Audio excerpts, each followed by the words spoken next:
Hello, everyone. Welcome to the Addicted Mind podcast. My name is Dwayne Osterland, and I'm your host, and we are on to another episode.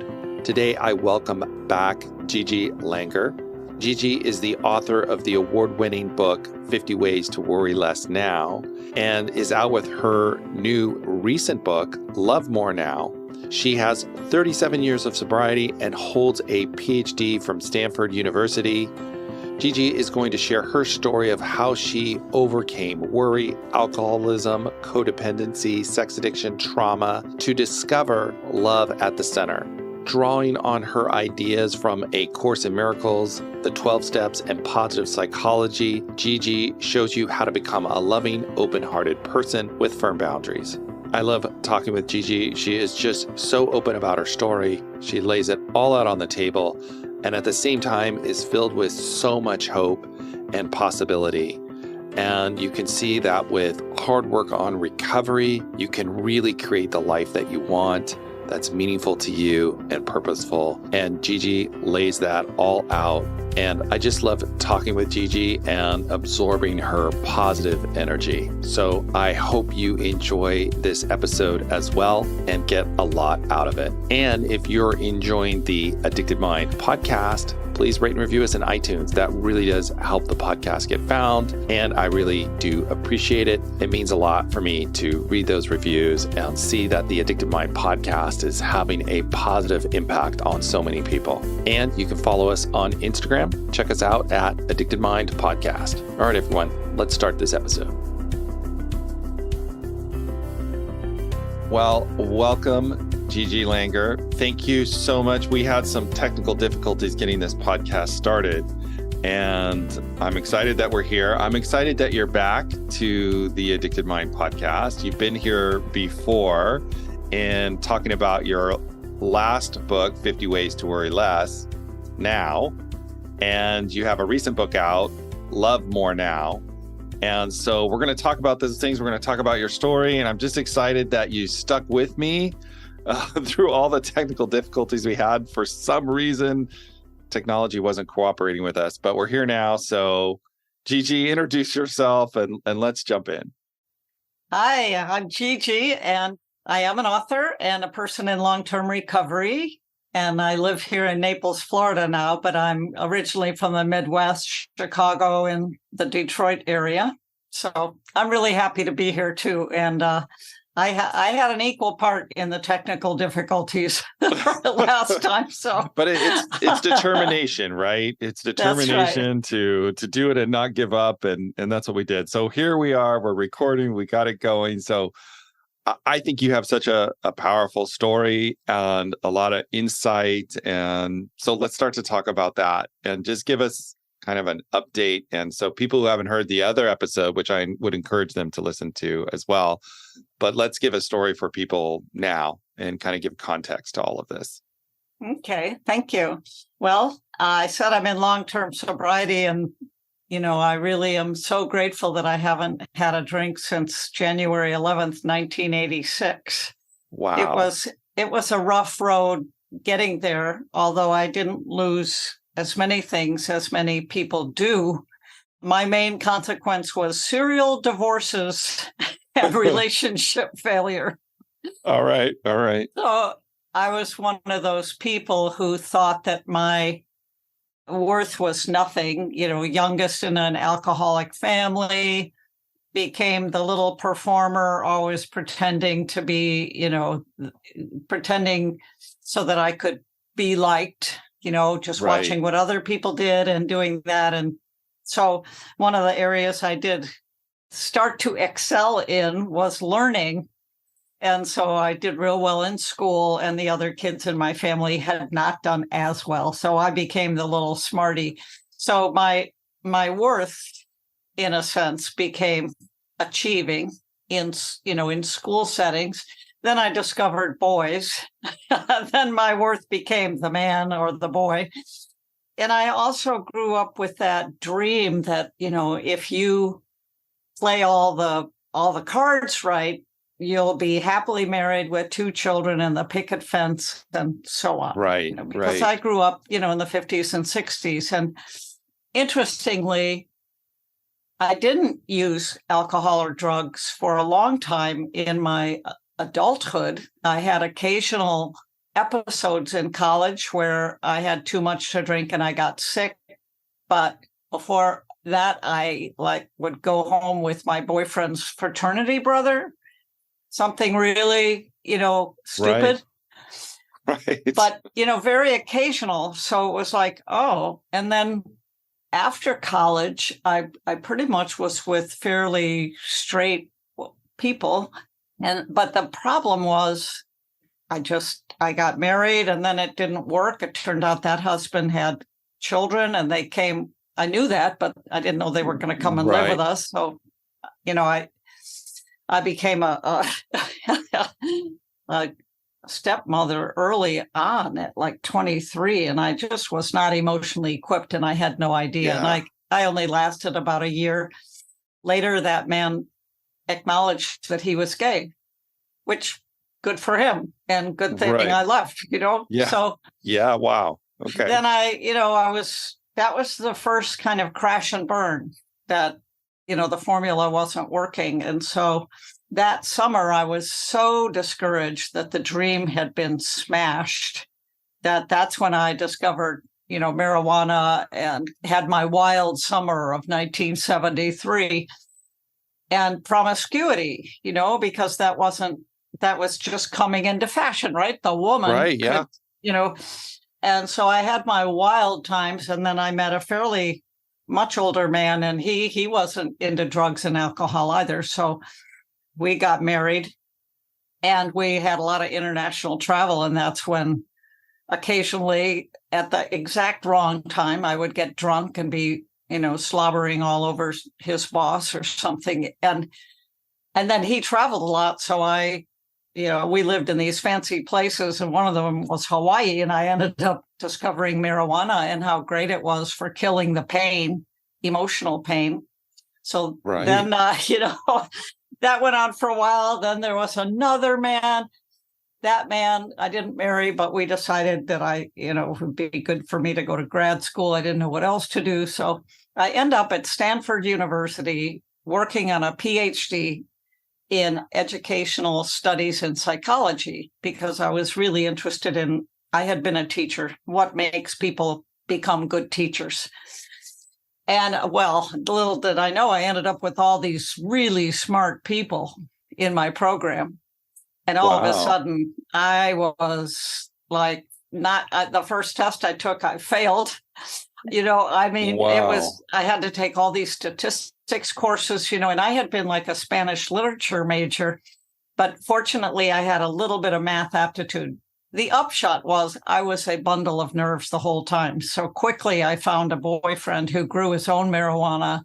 He was a pretty functioning alcoholic, but every night I went to my Cheers bar and then went home and got high. And by the end of the 4 years, I realized, I had a pretty seedy private life, but I was looking good on the outside, right? All these opportunities. Right, you're in Stanford University, you got all this, but at the same time, you're running away from all this underlying pain from, like you were saying earlier, life was supposed to be this way. If you did X, Y, and Z, it was supposed to work out, and it doesn't, and it hasn't. And there's a lot of pain in just that existential crisis.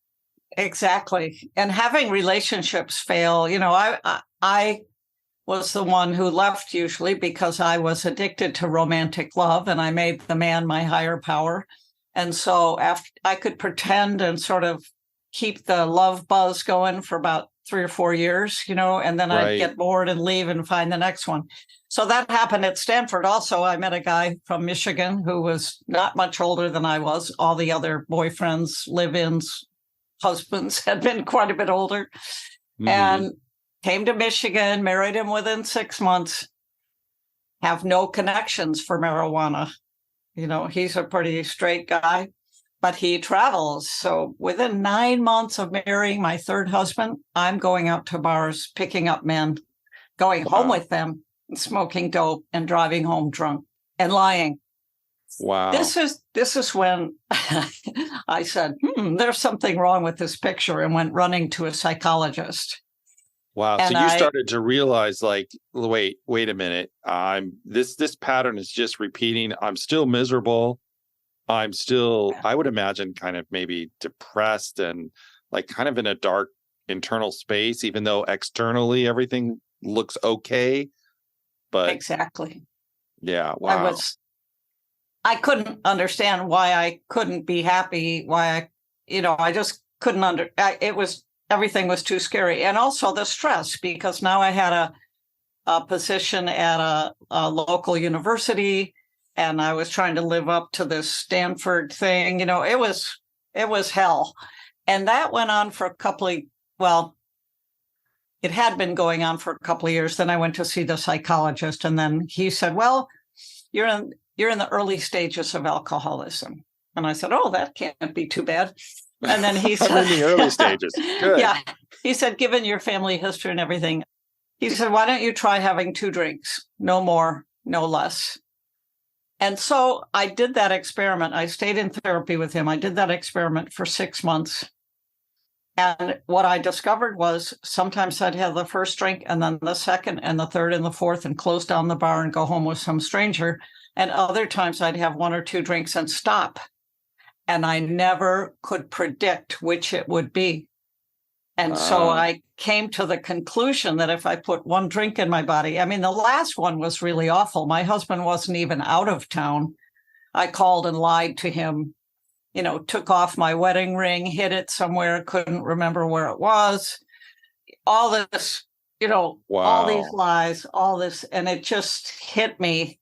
This is just going to go on and on and on. And if I put 1 drink in my body, I can't trust myself to take good care of myself or anybody else. And interestingly, he'd been going to Al-Anon because he knew about the disease, and he was a counselor also. And one night he said to me, "What if this was your last drink?" And I thought, And for some reason, I was open. And the next day he went to an Al-Anon meeting and I went to the AA meeting next door. So January 1986, full of older men, smoking, lots of smoke. And I was one of the few women there, if any. And I walked in and I totally related. Because the common theme was none of us could control what we did if we put alcohol in our bodies. And we had already had a ton of bad consequences, and it was only going to get worse. It became very clear to me. Wow. So you started to really see like this is a real problem. And once you saw these other people, you maybe realized you weren't quite alone in all of this, and kind of reflect back to you like these people have the same problem I have. And here exactly. I am.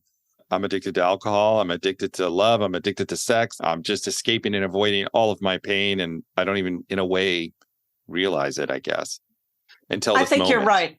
Yeah. That gift of desperation. Yeah. And I'm so grateful that, I listened.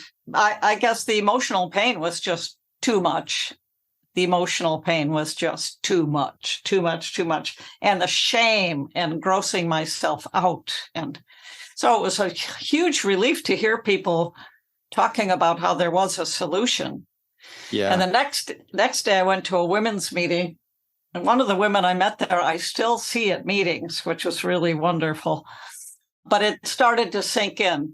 They didn't ask for my phone number or pester me.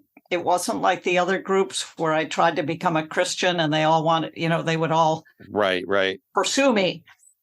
So it was, I don't know, it worked for me. And at that point, the 12 steps, was the only game in town. So it took me 6 months of meetings 3 times a week. Plus I was in therapy once a week to believe that I could ask someone to be my sponsor and spend that time and care with me. Wow. And I actually know that you may be worthy of that, and to be that vulnerable, it kind of really shows what a wound that you had. That right. Yeah. And everybody says, get a sponsor. And, I was very comfortable around men. I skied with men. I played tennis with men. I knew how to kind of play the game with men, but with women, I never had a close female friend except to get high and go take photographs or, get high and go out. I never really had an honest relationship with other women. And it was daunting because I didn't know how to relate to other women until I hung around with therapy and meetings enough to say, oh, I can be honest. And then I heard them all talking about, well, I called my sponsor and it was so great. She was so helpful to me and blah, blah. And I all of a sudden realized I'd like to have a sponsor. Right. But I think what you're talking about is so common for a lot of people. It's interesting how we can maybe relate to one sex or the other in some other way. But then, that vulnerability, like you said, you didn't know how to play the game with other women. You knew how to play the game with men or manipulate them or use sex to manipulate them. But with women, you couldn't do that. So you're kind of stuck. You had to find a way to be yourself. And yet maybe that wasn't comfortable at the time. Right. So it took 6 months before I asked someone to be my sponsor. And we'll talk about a spiritual path later, but it turned out that I had a very powerful mentor in grad school who was one of the most together people I'd ever met. And I ended up working for her, and her name was Jane. And one day, she'd call me at night and ask questions, are we doing this? Sort of about the business we were doing. And she would catch me at times when I was drunk or high, but she never said anything. And then one day she looked me in the eye and she said, you're so talented, attractive, but there's a piece in there that's just a little. And all of a sudden I realized this was way before I ever moved to Michigan or got sober. I realized, oh my God, I'm broken and someone sees it. Oh, I wow. thought no one was seeing it. Then later when I moved to Michigan, it turns out she had been an early person in the study and the release of A Course in Miracles, which is a spiritual book. And she sent me this condensed copy of it. In those years when I was in Michigan struggling, she didn't know. But then I got the audio tape and I started listening to and from work while I was still engaging in all this nasty behavior. And I really credit that book, Love is Letting Go of Fear, I think it was called, to kind of opening a crack in my armor and to her. And what's interesting is when I got into recovery and the woman that I asked to be my sponsor, she also studied A Course in Miracles. Wow. Yeah. And it had only been released for a little over maybe 10 years, if that. Right. So it wasn't a big common thing, but that's how these little miracles. It kind of came together and the universe kind of helping you along in a way through that process. Wow. And amazing that one person. I think sometimes we don't realize what an impact we can have on others, just offering a little bit of hope, even when the person's maybe not ready to receive it, but it stays there for a long time. I love that. What an amazing person. What a gift she gave you.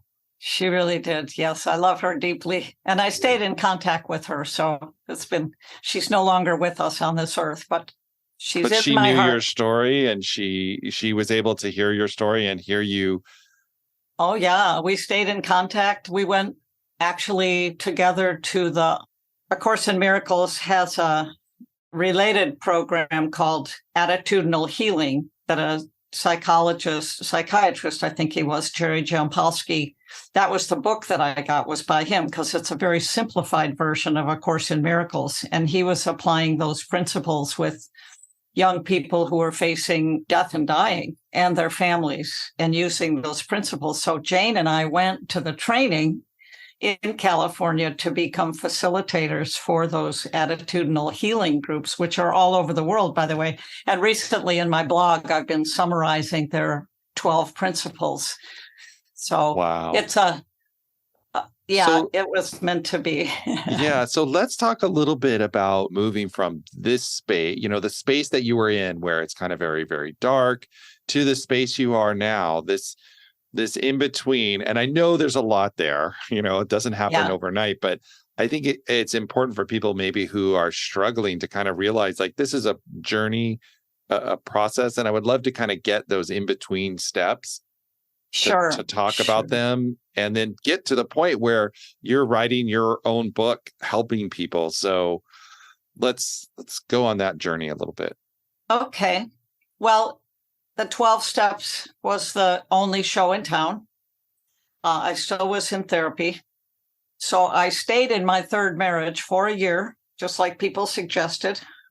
Every other time, every relationship I left, I took my saddle because I was into horses and my skis, and I left without any preparation. So this time it's like I'm in recovery, I'm in therapy. We're not going to run. We're going to stay Right. and do group therapy and so on. It turned out in the end we did divorce, but I felt like it was done in an honorable way Yeah. in terms Healthy. of my own integrity.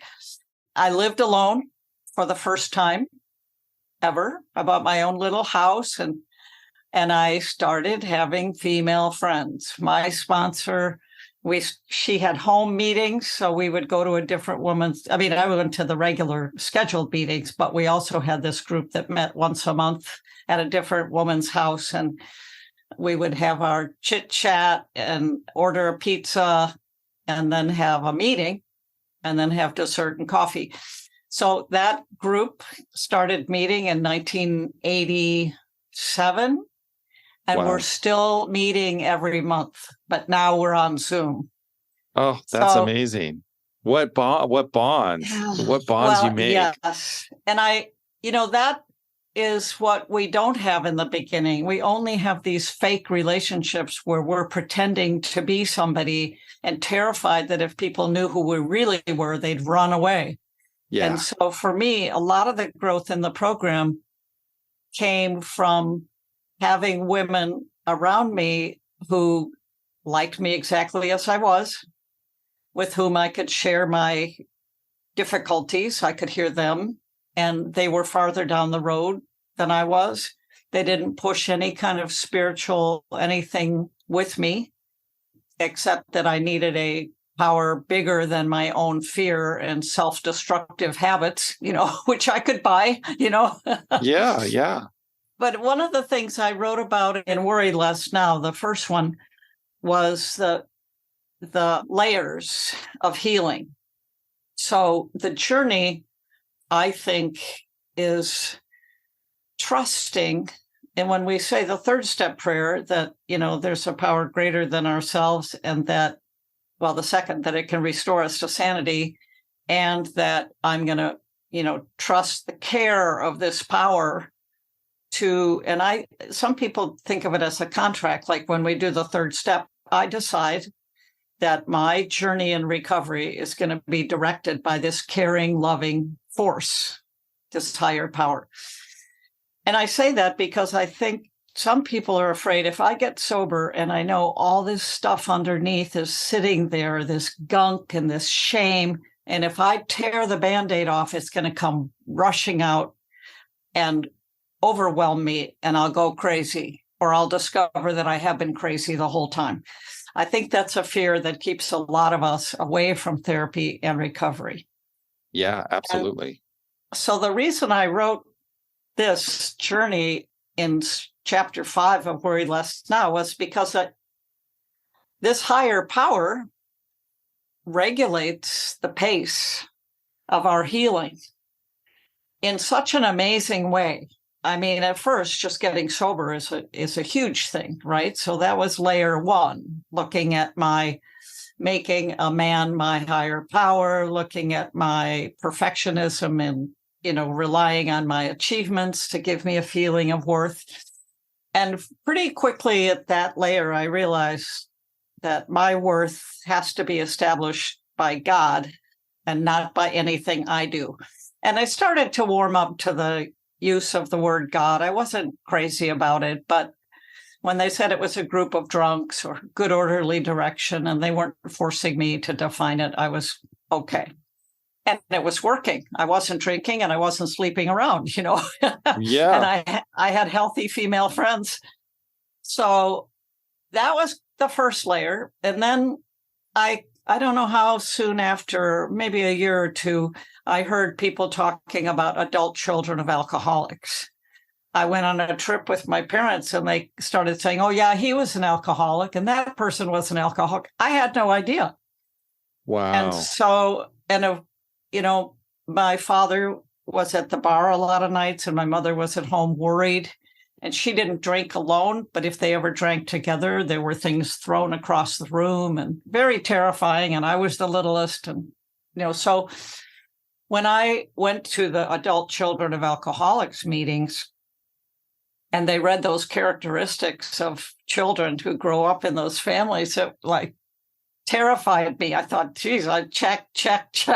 I'll never get over these, But, I stayed in therapy and I stayed working the steps and I stayed, going to meetings. I started to pray and meditate. I started to read the literature, to study. I got into a group for women who love too much, which now is I think Sex Addicts Anonymous or something like that. But anyway, it was, a way to deal with that. So that was the next layer, the perfectionism, the sexuality, the where my worth, again, it's always the same thing, isn't it? We're relying on other things to help us feel like we're worthy.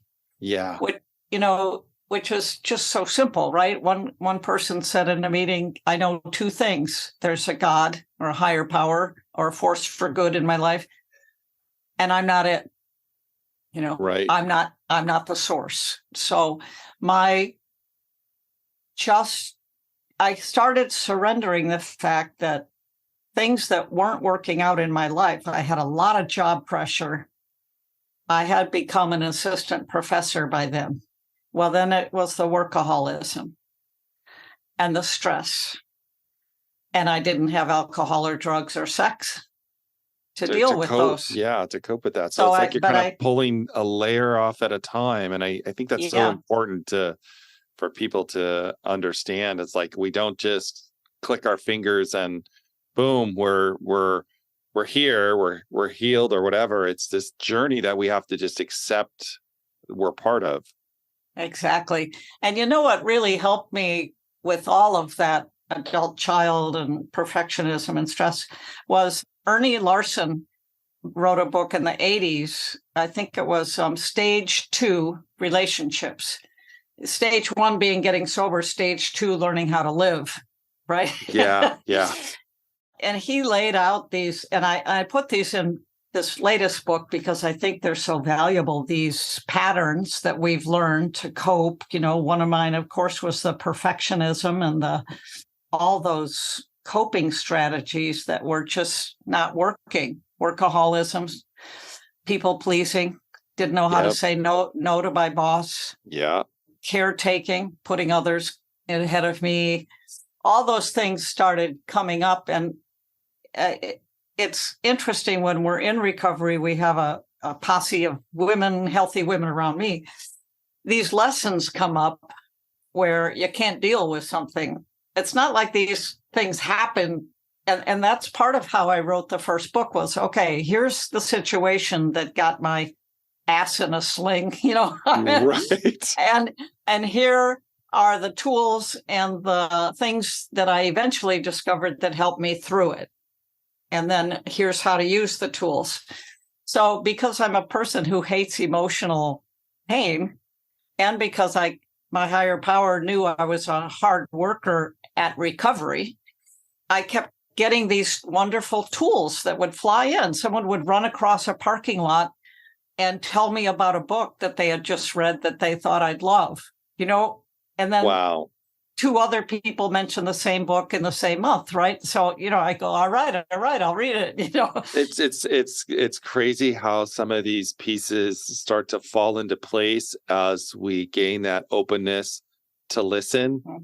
And we become less guarded and less reactive. We start to hear the universe speak to us, if that makes sense. I love that. There's an openness that we can start to see these things. Yeah. And all of a sudden, they've been telling me all along, trust the process. It's going to be uncomfortable at times, but you can look back and see all those things that were uncomfortable that you worked through, and now you're stronger and so on. And, pretty soon, I don't think I ever face a healing challenge going, oh, goody. Yeah. Because I've talked about the 2 layers. Well, maybe 4 or 5 years into recovery, the 3rd layer appeared that I didn't even know was there. And I had been with my sponsor. We were talking, and I said, oh, I saw this amazing show last night on date rape, and I'm so glad that never happened to me. And then all of a sudden, the elevator drop happened in my stomach. And I thought, oh my God, something did happen. And I'd had these dreams of being smothered, and that with the promiscuity and so on, a couple of therapists had suggested maybe, something had happened. So I got a new therapist with the approval of my old therapist, who was very, very, very good. And she walked me through the whole healing process. And she had a group of women who'd been, sexually touched, abused, whatever. And we went through a lot of healing. So I did discover that my father still at that time was hugging my sisters and me. I'm the youngest of 3 sisters, and I have an oldest brother too. And the way he would hug us, which no one ever thought anything about, he'd put his hand on the side of our breast, like his thumb, and cop a litlittle feel. And my sisters would say, oh, isn't that cute? Isn't that funny? Because, he was, in that family sculpting thing you do, he was like the center, and he was the charismatic, loving, funny one, and everybody loved him, and mom loved, so he was always perfect. So then I started waking up. Well, shit, no wonder I'd been divorced all these times. No wonder I was sexually promiscuous. And it wasn't just that, but there were other memories of, waking up with a hand on my breast and stuff like that. So she led me through a beautiful, beautiful healing. And there was a book. As you went through this process, you were able to start to see this abuse that happened to you. You were open enough to be able to say, this wasn't right, and this did not feel good for me. This was a violation of myself. Not at first. Well, not at first. First, yeah. I mean, this is where trusting the process, when we have a new healing frontier come up.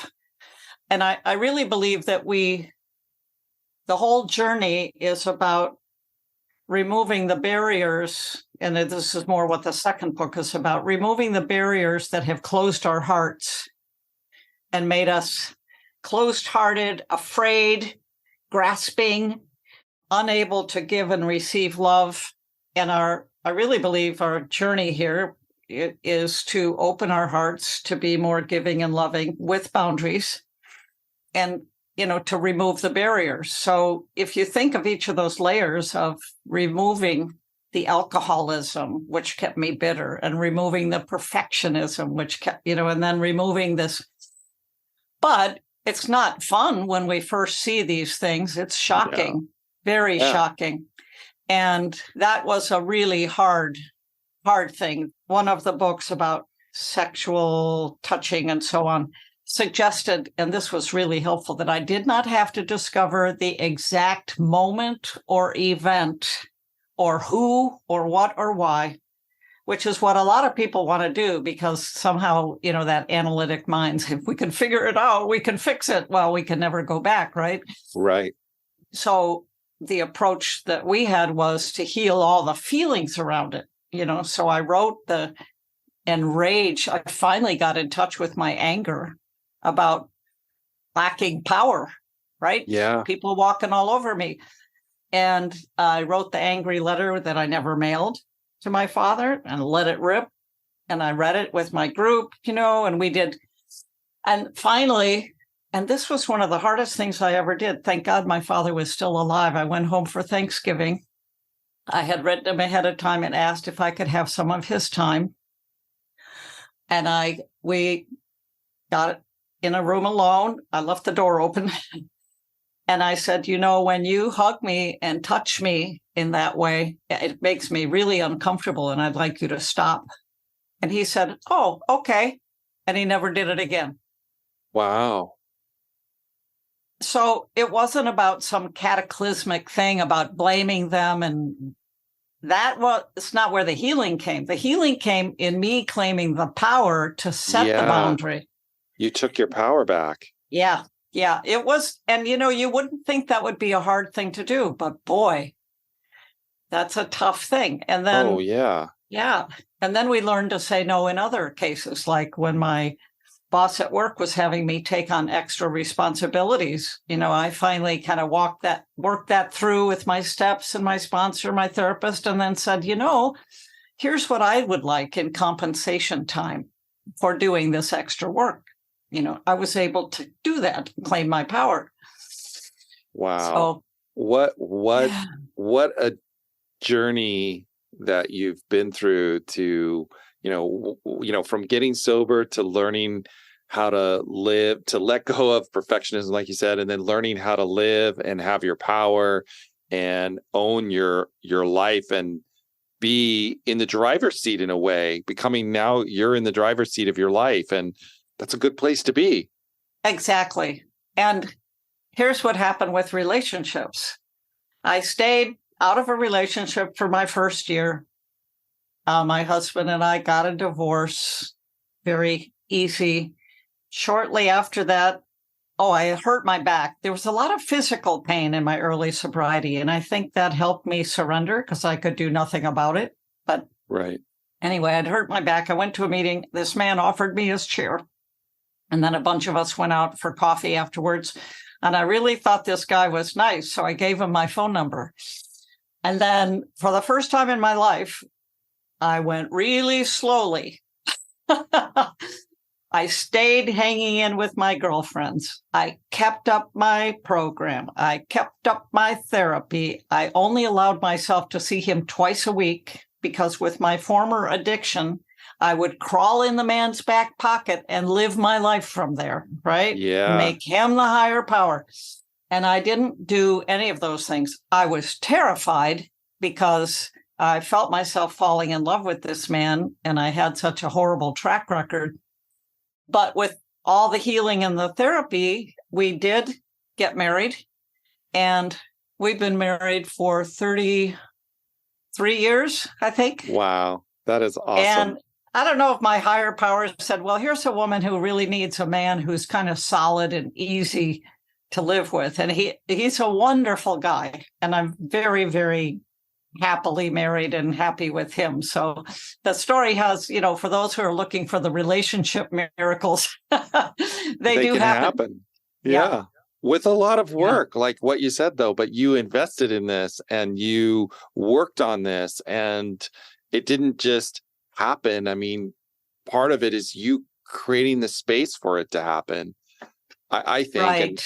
and knowing that, like, if we want to live a good life that's good for us, it's work, it's hard, it's challenging, it's effort, but there's a roadmap, there's a direction, there's tools out there, which kind of gets me to your books and writing your books and putting them out there. Let's talk about that a little bit. We're getting close on our time here, so let's talk about your books and then go from there. Yeah, well, there's one overall generalization I think we can make, at least from my life. When the shit's hitting the fan and things aren't going the way we want, or we're feeling awful, instead of trying to fix that thing that's the quote unquote source of our discomfort, we need to put our attention on working our program. So up the meetings, up the prayer and meditation, look at which steps are relevant and work them, pray and meditate, service. And when we put the effort in there, these other things get taken care of. Yes, absolutely. And is that counterintuitive or what? I mean, that's Totally completely counterintuitive. Yeah. So that's why the first book was these tools, because I had been able to discover so many tools, some of which are from the program, but most of them are not. I learned them in therapy or they came along, right out of the blue. So, but there are 50 of them. So each one is what I think is a way of removing the blockages to love, opening our hearts. And I came to think of that more and more, or streaming love into ourselves, loving power to dissolve the blockages. So, most of the tools, there's energy tools, a tapping, Reiki, there's cognitive tools with the reframing and so on, and affirmations. There's a lot about that. So, but it's all about changing our mind, right? Flowing good stuff into our minds to crowd out the negative stuff. And so that's why I did the 50 tools, because I thought a lot of people don't have access to them.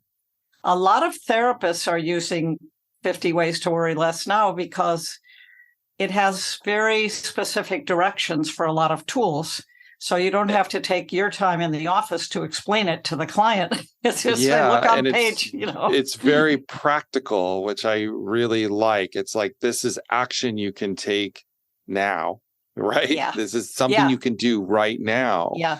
And you can find the things that work for you to be able to change your life. Exactly. And that in itself is empowering. I am not a victim here. I can do this. I can listen to a podcast. I can pray. I can, there's a million tools. Then the reason the Love More came, I had just been writing a lot of blogs and other writing for my marketing, the first book, right? Right. Yeah. And I started seeing that opening our hearts was really a great metaphor for healing, spiritual, personal, emotional healing. And that what was helpful would be, first, I put in those 6 tools from stage 2 recovery, those 6 patterns. So there's all about what things close our hearts. So those patterns, other whispered lies, which carried over from the first book, but all this negativity, growing up, the ACE, adverse childhood experiences, all that. Then what does it look like to open our hearts? And then it's mostly case studies of people illustrating specific tools, but not 50 of them. There are fewer tools, but more elaborate descriptions of the situation, how the person used the tools, and how they helped heal that person and the situation. So what I did was I combined, the 4 aspects that they do the 10th step on. What am I afraid of? How am I being dishonest to myself? How am I being selfish and resentful? So I kind of created a new little inventory of those 4, plus those 6 patterns from stage 2 relationships. So where am I off base in what I'm believing?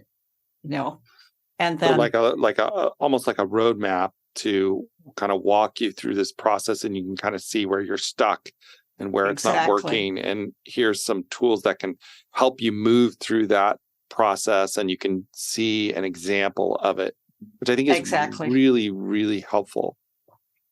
Yeah, I like it because it's consistent with program stuff. You can easily see, and I think if smart recovery or lots of recovery, you can see it's always looking about how we've been blocking ourselves from being loving, able to give love and receive love. I mean, that's it. Yeah. So, and then the last chapter, I just put the 12 steps, but in the language of the open-hearted, closing-hearted aspect. So, yeah, it's doing really well and gotten good reviews. And that's awesome. I will make an offer to your listeners. I had extra copies of 50 Ways to Worry Less now printed. And so I have many of them, and I'm willing to send them to people for free. Wow. I'll even pay the postage. So I want to give you my email address if somebody would like to have a free copy, and I'll autograph it to them and mail it. Wow, Gigi, that is so generous of you. Yeah. What we can do is we can put that in the show notes, and we can put a link in there so people can go to the Addicted Mind and do that. Thank you, Gigi. That is so nice. So we'll put that there. So before we wrap up, I always like to ask this question. That's if someone out there is struggling, maybe they're in that space where they don't think they're worthy or they're stuck, and you could tell them one thing, what would you want them to know? Yeah, this is a key piece of the second book. Inside each of us is this divine spark, which has been referred to, or a beautiful heart of love. And that has never been ruined, no matter what we did or think or anyone else did to us. It is always uncorrupted in there, but we need to open ourselves to live from that place. And that's by getting rid of our fears, resentments, and so on. So never feel like you've ruined your best self. It's still there. Oh, thank you, Gigi. Where can people get a hold of you? How can they find you? Sure. Well, it's Gigi Langer, Langer.com. It's my website. There's a contact form. But if you want the book, you can do email for me or email me at glanger2202@gmail.com. Awesome. And once again, I'm going to put that all on the show notes as well, so people can go to theaddictedmind.com. Gigi, once again, I love your spirit. I just love your openness, and it's so fun to have you on the podcast again, and just to share your story and give hope to people. Thank you so much for your service and for taking the time. I really appreciate it. Take care. Thank you. You too. All right, everyone. Thank you for listening to the Addicted Mind podcast. As usual, all the show notes will be at theaddictedmind.com, so check them out. And take Gigi up on her offer for a free copy of her book, 50 Ways to Worry Less Now. It's a great book, really practical, highly recommend it. And if you got a lot out of this episode, please share with a friend. And don't forget, click the subscribe button. All right, everyone. Have a wonderful rest of your day, and I will talk to you on the next episode.